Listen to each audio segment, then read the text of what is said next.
guys, it's Melanie. Happy Friday and welcome to another Friday Favorites and Flops. I am going to immediately address this situation because I know some of you are probably like, WTF happened to your face?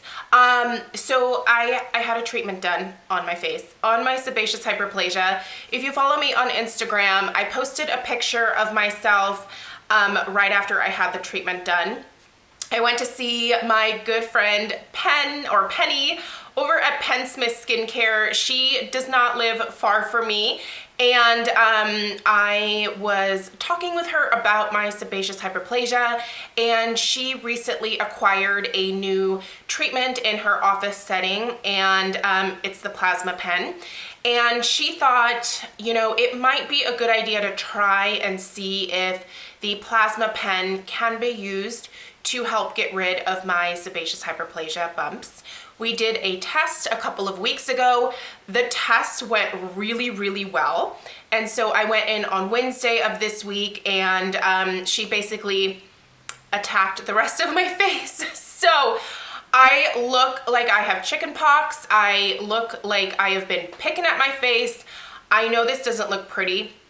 I don't have an ounce of makeup on my face right now because Penny wanted me to use a dry healing method with this. So the goal is to get these scabs to get scabby and fall off. So I am currently, as of Wednesday afternoon, basically, I am not using any moisturizers.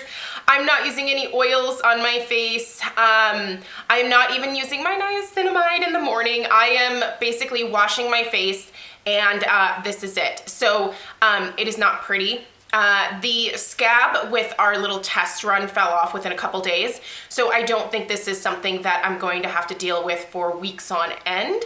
I will be doing an entire video about the process, what it felt like, obviously what the results are, how much it costs, at least with Penny, and just kind of talk you guys through what it was like, whether I think it's worth it. Obviously we don't know long-term results, and we're not going to know that for another year or two. They may come back. I may get more in different areas on my face, but I was so confident with the little test that we did. I had no problem going in and being like, yes, let's do the rest. I will deal with the aftermath. My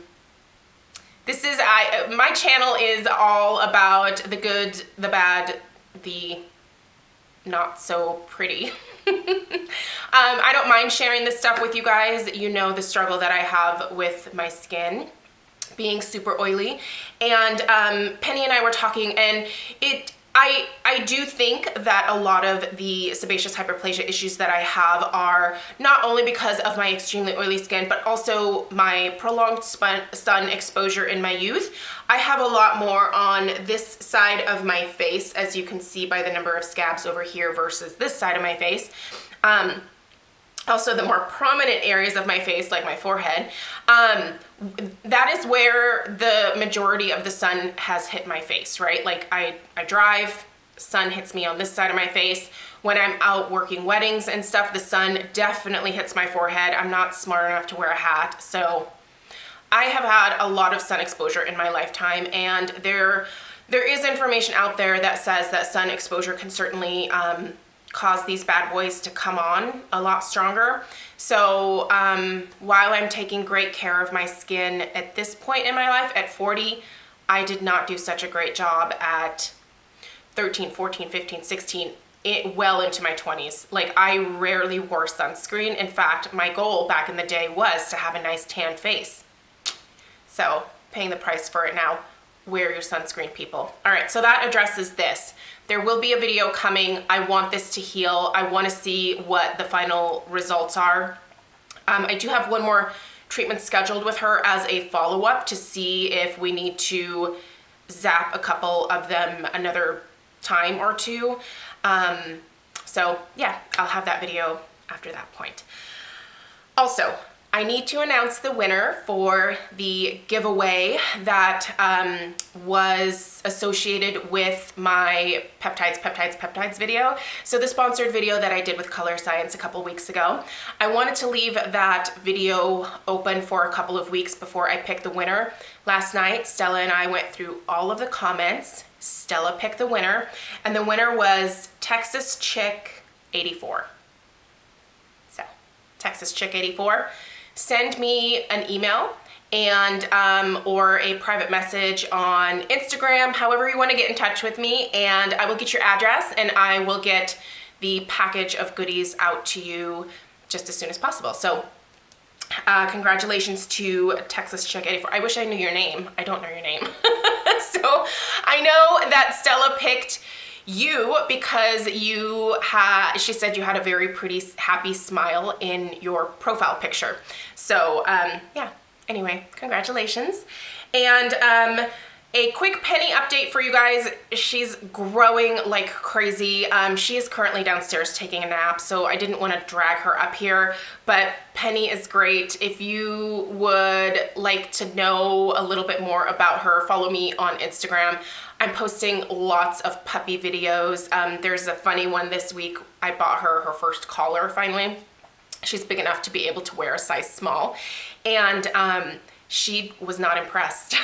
So the video footage of that was pretty funny. I do have it saved on my stories at the bottom there underneath my profile, so if you want to go see that, that should still be there at this point. But let's talk about my favorites from the week. So obviously I had a cutoff point for Wednesday for a lot of skincare things and makeup things.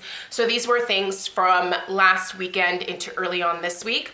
I am going to start, however, with the shampoo and conditioner that I am loving right now. It's the Bumble & Bumble Super Rich Conditioner and the Gentle Shampoo. The Sephora VIB sale or Beauty Insider sale is starting today, and those who are Rouge get to start shopping today. You can find Bumble & Bumble at Sephora, so I will link it there, but I did buy my liters at Ulta because I had a 20% off coupon. So one thing to know is that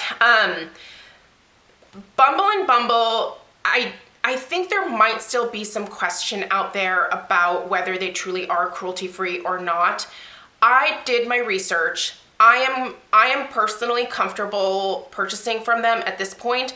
They do have the cruelty-free certification from PETA.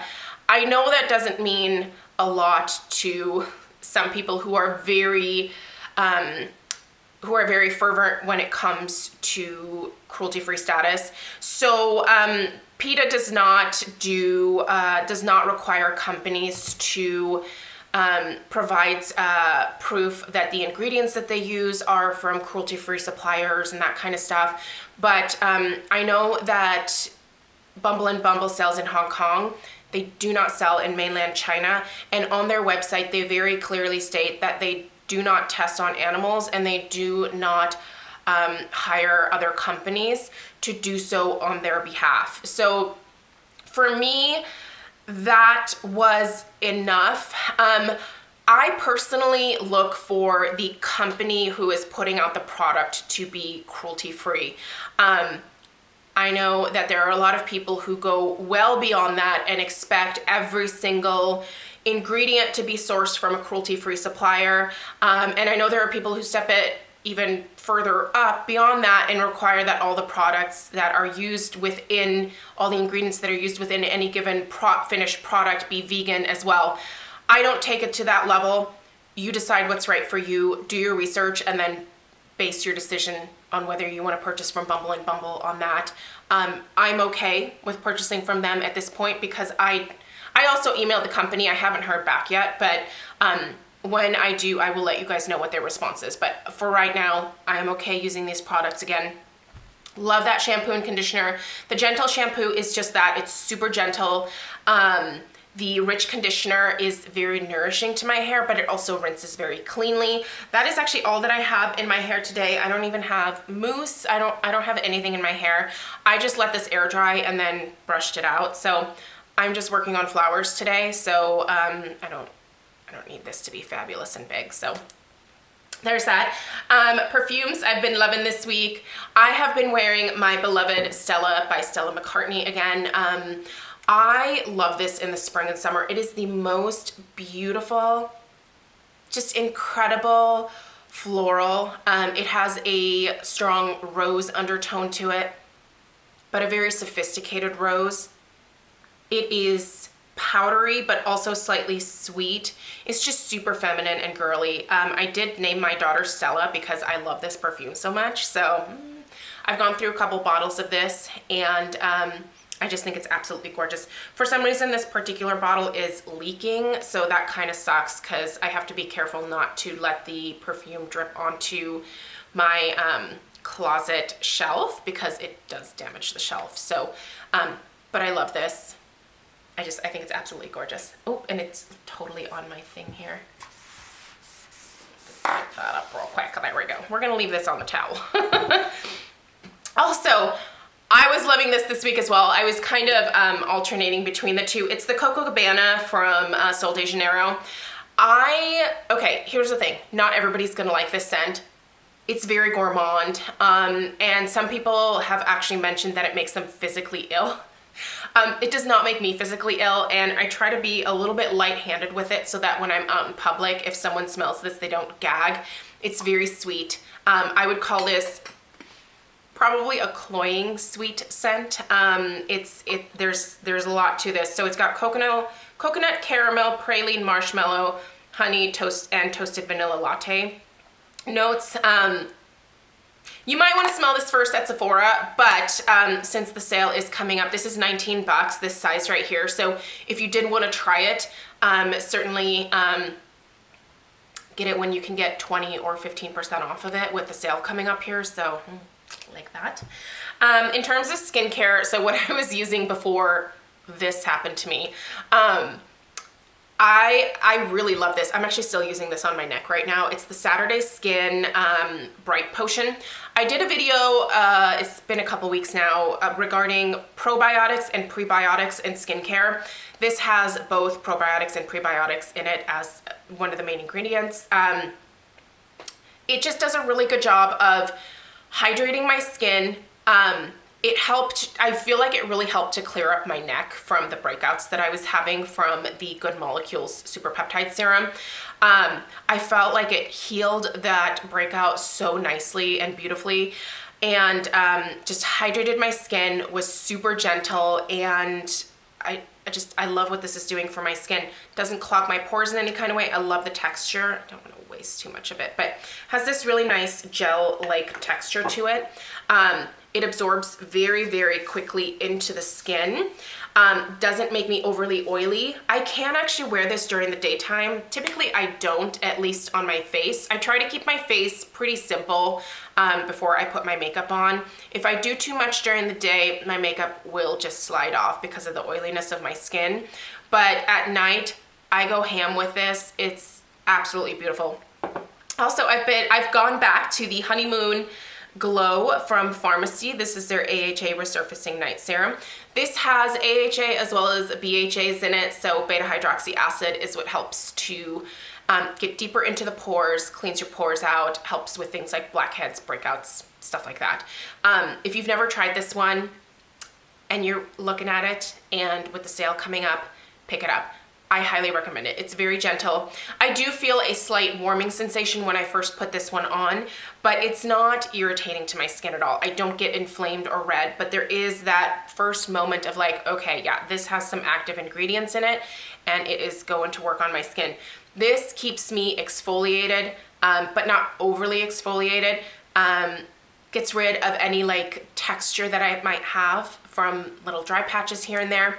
It's wonderful. I cannot recommend this enough.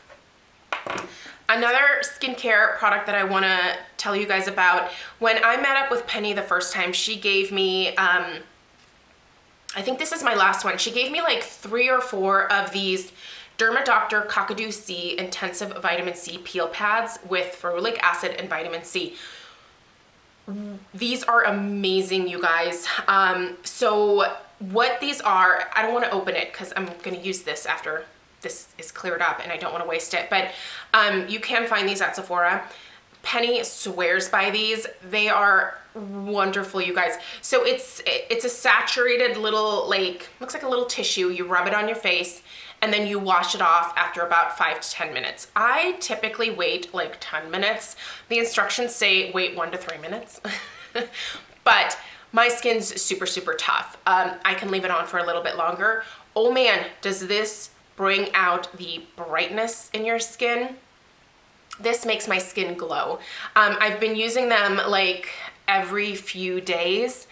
They are so nice, you guys. I think they come in a box with like, I don't know, 20, 25. It's probably good to do this as a once a week treatment, but it's a wonderful, like, high potency vitamin C treat for your skin that is very easy to do. It makes a big difference. The results are very immediate in terms of like that instant gratification of having a glow to your skin, getting rid of like any like texture that you might have. The vitamin C definitely, and because of the texture of the pad, it does kind of manually exfoliate your skin just a little bit. Certainly don't sit there like scrubbing, but this does a really good job. I love this. Really, really good. And in terms of makeup this week, I love this Buxom Primer Infused Blush in the shade Mykonos. So this is Mykonos. This is such a pretty peach for summer, you guys. If you like peach during the summer, pick this up. Do not use this with a synthetic brush, however, as your blush brush, because it will like just kind of stick to your skin and it'll be very difficult to blend it out. I use a natural bristle brush, which of course is currently being washed. So it's over in my little sink area back there. Any natural bristle brush, just pick something that is not synthetic. You are going to get the best results using that. So anyway, Wanderlust Primer Infused Blush from Buxom in Mykonos. Highly recommend it for summertime. I thought about doing like a favorite like spring summer makeup products. I used to do these every single year and I don't think I did it last year. So maybe I'll do that in May, because there's some really fun things out there that I think just brighten up your whole face for the upcoming season. And it's kind of nice to have a change of pace from all the mauves and plums and heavy things. Speaking of mauves and plums, I love this palette, you guys. This is the Laura Mercier Artist Palette for Eyes. I was using this earlier this week. It's so beautiful, you guys. All of the shades that are in here I have used and they are all fantastic. The texture, the formulation, absolutely incredible. Fresco is definitely my favorite shade. This has a huge dip in it. I don't know if you guys can see that. I also love the shade African Violet on my lid. Ooh, so pretty, as well as Plum Smoke. That's a really pretty lid shade too. This whole palette is so I got this when it was originally released. Gosh, was it 4 years ago now? And it was limited edition at the time, and then they came back. They changed the outside packaging, but all the shades are still the same. It is still available at Sephora. If you're in the market for a new eyeshadow palette and you've never tried this one, no, it's not the latest and greatest. And yeah, the plums might not be the best for like summer, but it's an absolutely stunning palette, you guys, and I highly, highly recommend it. And the last two things, I was a gloss girl this week. This is the only makeup that I'm wearing right now, is the Buxom Full On Lip Cream in Blushing Margarita. If you've never tried this, get it during the sale. It's so beautiful. And then Celeste from the Full On Lip Polish line. You can't go wrong with either of these two. Celeste is a great topper for any of your lipsticks, but it's also wonderful just by itself as a pretty peach glow to your lips. There's not a lot of pigment to this one, but there is some really nice shimmer, but it's not obnoxious shimmer that you can like feel, if that makes sense. Just really, really nice. So yeah, that's what I have for you guys. These are all of my favorites from the last week. Let me know if you have any questions down below. Thanks for being willing to look at this. I am so excited to see how this all turns out once the scabs fall off. I will be pink. I will have some pink spots on my skin after that, but I feel like those are going to be easier to cover up with makeup. I'm not a huge concealer girl, so whatever I can do with just my regular like powder foundation is basically how I'm going to like try to cover up the pinkness, but I don't know. it's part of the process, and I'm just so excited about the end result that it makes all of this worth it for me. So thank you guys so much for taking the time to watch today. I hope you have a great weekend, and I will see you in my next video. Take care.